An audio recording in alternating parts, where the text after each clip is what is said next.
Sir ನನ್ನ meet ಆಗ್ತಾರೆ ಅಂತ ಹೇಳಿ. ಅಂದರೆ ಈಗ ನಾನು ಹೇಳೋದು ಓಕೆ ಅವನ ಅಫರ್ಮ್ ಬರ್ದ ಅಂತ ಹೇಳಿ ನಾನು ಟ್ರೈನಲ್ಲಿ ಹೋದಂತಲ್ಲ, ಬಟ್ ಏನಾಗುತ್ತೆ ಒಂದು ಪಾಸಿಟಿವ್ ಥಿಂಕಿಂಗ್ ಲೈಫಲ್ಲಿ ತುಂಬ ಮುಖ್ಯ ರೀ. ನೀವು ಇವತ್ತೇನೋ ಒಂದು ಹೇಳಿರ್ತೀರಲ್ಲ, ಮುಂದೆ ಒಂದು ದಿನ ಅದು ನಿಮ್ಗೆ ಸಿಕ್ಕೇ ಸಿಗುತ್ತೆ. ನೀವು ಯಾವಾಗಲೂ ಒಂದು ನೆನ್ಪಿಟ್ಕೋಬೇಕು, ಯೂನಿವರ್ಸು ಜಸ್ಟ್ ತಥಾಸ್ತು ತಥಾಸ್ತು ತಥಾಸ್ತು ಅಂತ ಇರುತ್ತೆ. ನೀವು ಪಾಸಿಟಿವ್ ಆಗಿ ಹೇಳಿ, ನೆಗೆಟಿವ್ ಆಗಿ ಹೇಳಿ, ನಿಮ್ಮ ಬಗ್ಗೆ ನೀವು ಏನು ಹೇಳಿದ್ರು ತಥಾಸ್ತು ತಥಾಸ್ತು ತಥಾಸ್ತು. ಬಟ್ ನೆನ್ಪಿಟ್ಕೊಳ್ಳಿ, ಇಮಿಡಿಯೇಟ್ಲಿ ಆಗಲ್ಲ, ಬಟ್ ಡೆಫಿನೆಟ್ಲಿ ಆಗುತ್ತೆ. ಯಾವ ಟೈಮಲ್ಲಿ ಅದು ನಿಮಗೆ ಎಲ್ಲ ಬ್ಯಾಲೆನ್ಸ್ ಮಾಡಿ ಯಾವಾಗ ಕೊಡಬೇಕು ಅನ್ನೋ ಟೈಮಲ್ಲಿ ಕೊಡುತ್ತೆ. ಅದು ಬೇಗನೂ ಕೊಡ್ಬೋದು ಯೂನಿವರ್ಸು, ಲೇಟಾಗೂ ಕೊಡ್ಬೋದು. ಅದಕ್ಕೆ ಯಾವತ್ತು ನಿಮ್ಮ ಬಗ್ಗೆ ನೀವು ನೆಗೆಟಿವ್ ಮಾತಾಡಕ್ಕೆ ಹೋಗಬೇಡಿ. ತಥಾಸ್ತು ತಥಾಸ್ತು ತಥಾಸ್ತು ತಥಾಸ್ತು ಏನು ಹೇಳಿದ್ರು ತಥಾಸ್ತು ಅಂತಿರುತ್ತೆ. ಸೊ ನನ್ನ ಹಣೆಬರ ಸರಿ ಇಲ್ಲ ಅಂದ್ರೂ ತಥಾಸ್ತು. ಎಲ್ಲೋ ಒಂದು ಕಡೆ ನಿಮ್ಮದು ಒಳ್ಳೇದಾಗದಿತ್ತು, ಬ್ಯಾಡ್ ಲಕ್. ಹಿಂಗೆ ಆಗಬಾರ್ದು ಅಂದರೆ ಯಾವತ್ತೂ ಪಾಸಿಟಿವ್ ಮಾತಾಡಬೇಕು. ಮೆಂಟಲಿಟಿ ಟಫ್ ಇಲ್ಲ, ಮೆಂಟಲಿಟಿ ಈಸಿ. ಎಲ್ಲ ಪ್ರೋಗ್ರಾಮಿಂಗ್ ಮಾಡ್ಬೇಕಷ್ಟೇ ರೀ. ರಿಯಲ್ ಆಗಿ ಅವೇನು ದೆವ್ವ ಭೂತ ಥರ ಇರಲಿ. ಡಿಫಿಕಲ್ಟ್ ನಿಜವಾಗ ಡಿಫಿಕಲ್ಟ್ ಅಂದರೆ ಏನು, ಆಗದೆ ಇರೋ ಕೆಲಸ. ಈಗ ಹೆಂಗಂದರೆ ಡಿಫಿಕಲ್ಟ್ ಅಂದರೆ ಈಗ ನಾನು ಭೂಮಿಲಿದ್ದೀನಿ, ಸಡನ್ನಾಗಿ ನಾನೀಗ ನಾಳೆ ನಾನು ಎಲ್ಲಿ ಮಂಗಳ ಗ್ರಹಕ್ಕೆ ಹೋಗ್ಬೇಕು, ಇದು ಡಿಫಿಕಲ್ಟು. ಇಂಥದ್ದು ಡಿಫಿಕಲ್ಟ್ ಆಗದೆ ಇರೋ ಕೆಲಸ.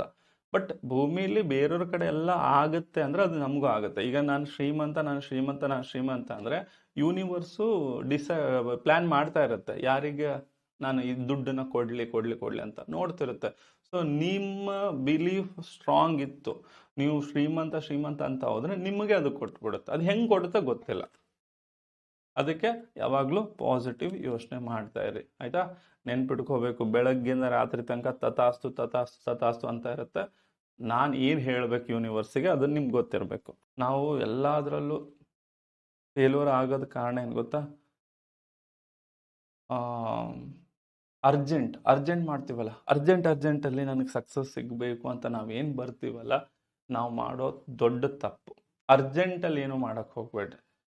ಈಗ ಸ್ಟೂಡೆಂಟ್ಸ್ ಬರ್ತಾರೆ, 15 ದಿನ ಆದಮೇಲೆ ಎಕ್ಸಾಮ್ ಇರುತ್ತೆ, ಈಗ ಬಂದು ಜಾಬ್ ಬೇಕು ಅಂತ ಬರ್ತಾರೆ. ನಾನು ಸಿಗಲ್ಲ ಅಂತ ಏನು ಹೇಳಲ್ಲ, ಸಿಕ್ಕರೂ ಸಿಗಬಹುದು. ಆದರೆ ಭಾಳ ಜನ ರೇಸಲ್ಲಿ ಇದಾರ್ರಿ. ಅವರು ಇಷ್ಟು ರಿವಿಷನ್ ಮಾಡಿರ್ತಾರೆ, ಎಷ್ಟು ಪ್ರಾಕ್ಟೀಸ್ ಆಗಿರುತ್ತೆ ಗೊತ್ತಾ ಅವರಿಗೆ, ಸಿಕ್ಕಾಪಟ್ಟೆ ಪ್ರಾಕ್ಟೀಸ್ ಆಗಿರುತ್ತೆ. ಅಂಥವ್ರು ಕಾಂಪೀಟ್ ಮಾಡೋಕ್ಕೆ ಕಷ್ಟ ಆಗುತ್ತೆ. ಹಾಳಾಗ್ತಾ ಇರೋದು ಗೊತ್ತಾಗ್ತಾ ಇಲ್ಲ ಎಲ್ಲರಿಗೂ. ಏನಾಗುತ್ತೆ, ಒಬ್ರಿಗೊಬ್ರು ಪರಿಚಯ, ಅವ್ರು ಮಾತಾಡ್ತಾ ಅದು ಇದು ಏನೋ ಮಾತಾಡ್ತಾ, ಈಗ ಧರ್ಮಸ್ಥಳದ ಒಂದು ಟಾಪಿಕ್ ತೊಗೊಳೋದು, ಅದ್ರ ಬಗ್ಗೆ ಮಾತಾಡ್ತಾ ಹಿಂಗೆ ಮಾತಾಡಿ ನೆಕ್ಸ್ಟ್ ಹೋಗಿ ಕ್ಲಾಸಲ್ಲಿ ಕುತ್ಕೋತಾರೆ, ಕಾನ್ಸಂಟ್ರೇಷನ್ ಹಾಳಾಗಿರುತ್ತೆ. ಅಲ್ಲಿ ಅವ್ರ ಮುಖಗಳು ನೋಡಿದ್ರೆ ಪಾಪ ಅವಕ್ಕೆ ಇಂಟ್ರೆಸ್ಟು ಇರ್ತಿರ್ಲಿಲ್ಲ. ಯಾಕೆ ಹೇಳಿ, ಅದು ಆ ಗ್ಯಾಪ್ ಕೊಡ್ತಾರಲ್ಲ, ಒಂದು 15 ನಿಮಿಷ 20 ನಿಮಿಷ ಗ್ಯಾಪ್ ಕೊಟ್ಟಾಗ ಇವ್ರು ಅದು ಇದು ಅಂತ ಮಾತಾಡಿ ಅವ್ರ ಕಾನ್ಸಂಟ್ರೇಷನ್ ಹಾಳು ಮಾಡ್ಕೋತಾರೆ. ಸಿಹಿ ಸುದ್ದಿ, PC ಎಕ್ಸಾಮ್ದು 20 ವರ್ಷದ್ದು 20 ಇಯರ್ಸದ್ದು ಎಲ್ಲ ಮೆಂಟಲ್ ಎಬಿಲಿಟಿ ಪ್ರಶ್ನೆಗಳನ್ನು ಚಾಪ್ಟರ್ ವೈಸ್ ಡಿವೈಡ್ ಮಾಡಿ ನೋಡಿ. ಚಾಪ್ಟರ್ ವೈಸ್ ಡಿವೈಡ್ ಮಾಡಿ ನಿಮಗೆ ನಾವು PDF ಹಾಕಿರ್ತೀವಿ, ನೀವು ಬೇಕಾದ್ರೆ ಜೆರಾಕ್ಸ್ ತೊಗೋಬೋದು. ಓಕೆ, ನಿಮಗೆ ನೋಟ್ಸ್ ಅವೈಲೇಬಲ್ ಇದೆ, ಆಯಿತಾ? ಸೊ ಫ್ರೀ, ನಿಮಗೆಲ್ಲ ಫ್ರೀನೇ ಸಿಗುತ್ತೆ. ಇಂಟ್ರೆಸ್ಟ್ ಇದ್ದವರು ತಾವುಗಳು ಆ PDF ಅಂದರೆ ಈಗ ನಿಮಗೆ ಇವತ್ತಾಗಲ್ಲ, ನಾಳೆ ಅಥವಾ ನಾಡಿದ್ದು ನಿಮಗೆ ಸಿಗುತ್ತೆ. ಅದನ್ನು ನೀವು ಚೆನ್ನಾಗಿ ಯೂಸ್ ತೊಗೊಳ್ಳಿ, ಓಕೆನಾ? ಸರಿ, ಹಾಗಾದರೆ 20 ವರ್ಷದ್ದು ನೋಟ್ಸ್ ಚಾಪ್ಟರ್ ವೈಸ್ ಡಿವೈಡ್ ಮಾಡಿದೆ. ಹಾಗಾದರೆ ಒಂದೊಂದೇ ಚಾಪ್ಟರ್ ನೀವು ಪರ್ಫೆಕ್ಟ್ ಆಗ್ತಾ ಹೋಗ್ಬೋದು. ನಿಮ್ಮ ನೆಕ್ಸ್ಟು ಸಿವಿಲ್ ಎಕ್ಸಾಮ್ ಆಗಲಿ, DR ಎಕ್ಸಾಮ್ ಆಗಲಿ, ಸೊ ಎಲ್ಲದಕ್ಕೂ ನಿಮಗೆ ಹೆಲ್ಪ್ ಆಗುತ್ತೆ. ಇದಕ್ಕಷ್ಟೇ ಅಲ್ಲ, ಬೇರೆ ಎಕ್ಸಾಮ್ಗೂ ಹೆಲ್ಪ್ ಆಗುತ್ತೆ. ನೀವೇನು ಅನ್ಕೋತೀರ ಅಂದರೆ, PC ಬೇರೆದು ಬರಲ್ಲ ಅಂತ. ಇಲ್ಲ, ಎಲ್ಲ ಎಕ್ಸಾಮ್ಗೂ ಬರುತ್ತೆ. ಕ್ವಶನ್ ಪೇಪರ್ ಸೆಟ್ ಮಾಡೋನು ಏನು ಮಾಡಿರ್ತಾನೆ, ಈ ಎಕ್ಸಾಮ್ ಆ ಎಕ್ಸಾಮ್ ಅಂತ ಎಲ್ಲಿ ಮೆನ್ಷನ್ ಮಾಡಿಲ್ಲ, ಅವನು ಹಾಕಿರ್ತಾನೆ. ಸೊ ಎಲ್ಲದೂ ನಿಮಗೆ ಹೆಲ್ಪ್ ಆಗುತ್ತೆ.